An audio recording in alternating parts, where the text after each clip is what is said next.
Dosa riba tuh dosa yang sangat dahsyat. Di dalam hadis Rasulullah mengatakan riba ithnan wa sab'un baba. Itu praktek riba itu ada 72 jenis pintu, 72 jenis praktek. Terus Nabi bilang, adnaha, dosa riba yang paling ringan. Tahu dosanya seperti apa? Adnaha mithal ayyangkihar rajulu ummah. Dosa riba yang paling ringan itu dosanya sama seperti seseorang berzina dengan ibunya sendiri.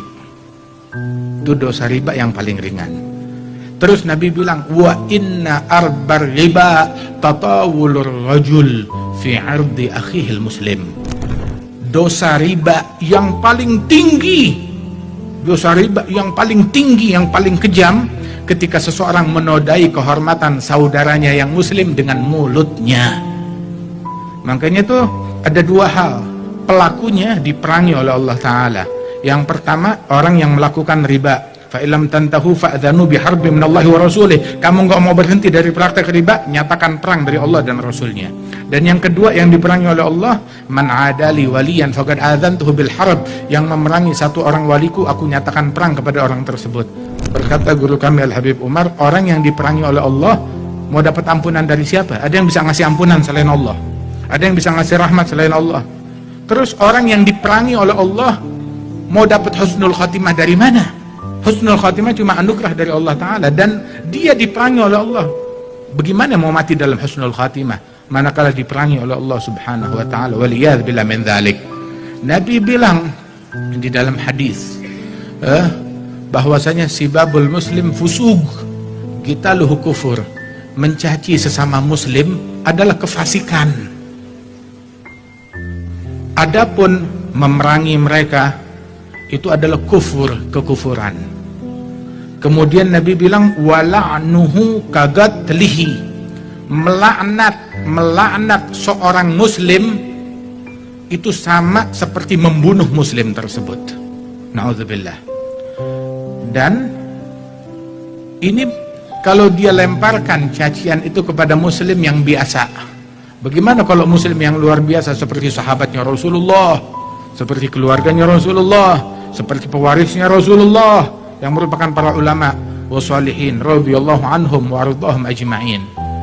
Nabi SAW, Masya Allah, la yaqulu wa la yaf'alu illa ma'rufa, enggak berucap melainkan hal yang bagus. Wa kana sallallahu alaihi wasallam ahsanan nas khalqan wa khuluqa wa ahdahum ilal haqqi turuqa. Kana khuluquhul Qur'an wa shimatuhul ghufran yansahu lil insan wa yafsahu fil ihsan. Ya'fu 'anil dhanbi idza kana fi haqqihi wa sababihi idza dhui'a haqqullah lam yaqum ahadun li ghadabihi. Beliau orang yang paling bagus akhlaknya, perangainya, yang paling lurus menempuh jalan hidayat yang diridhai oleh Allah Subhanahu wa Ta'ala. Enggak berucap, enggak berbuat kecuali hal-hal yang bagus. Dan Rasulullah punya pewaris. Pewarisnya Rasulullah itu Wali Songo. Adakah di dalam peninggalan Wali Songo, wah, Sunan ini tukang ngatain orang, tukang mencaci orang, itu kalau udah ngatain, wah, melaknat, mengutuk, caci makinya, mulutnya jorok. Ada begitu? Nggak ada. Mereka pewaris Nabi Muhammad, bukan pewaris iblis. Para ulama, Syekhana Khalil bin Abdul Latif Al-Bangkalani, adakah di dalam ucapan beliau caci, maki, laknat, kutukan? Nggak pernah ada. Kiai Hamid, Kiai Abdul Hamid bin Abdullah bin Umar, beliau, ayah beliau, kakek beliau, alim ibn alim, wali ibn wali, orang soleh. Apakah ada dari ucapan beliau ngajarin cacian, makian? Wala syekhana Kiai Hashim Asy'ari, Kiai Wahab Hasbullah, ataupun para wali-wali lainnya yang ada di bumi Indonesia ini, Kiai Ahmad As-Sawahani wa ghairuhum, Masya Allah, la yaqul wa la yaf'alu illa ma'rufa. Yang keluar dari mulut mereka, perbuatan mereka semuanya kebaikan, kedamaian. Kesibukan mereka para wali-wali tersebut membawa rahmat, membawa kasih sayang, memberikan manfaat kepada umat. Mereka lah sosok-sosok di balik kemerdekaan bangsa Indonesia ini. Mereka, Hashim Asy'ari, Wahab Hasbullah, mereka adalah sosok-sosok di balik kemerdekaan Indonesia ini.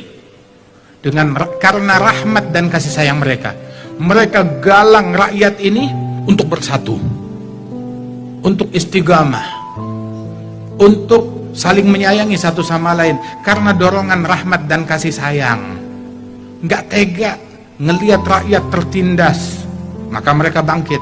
Hingga berkat keberadaan wali-wali tersebut di saf para mujahidin, Indonesia menjadi merdeka. Radhiyallahu anhum wa ardhahum ajma'in. Masya Allah, para aulia wa salihin. Sedangkan pencaci, pemaki, apa yang mereka bawa buat negeri ini selain pecah belah dan keburukan? Mereka lah orang-orang yang mencederai kemerdekaan, menodai negeri, menodai bangsa.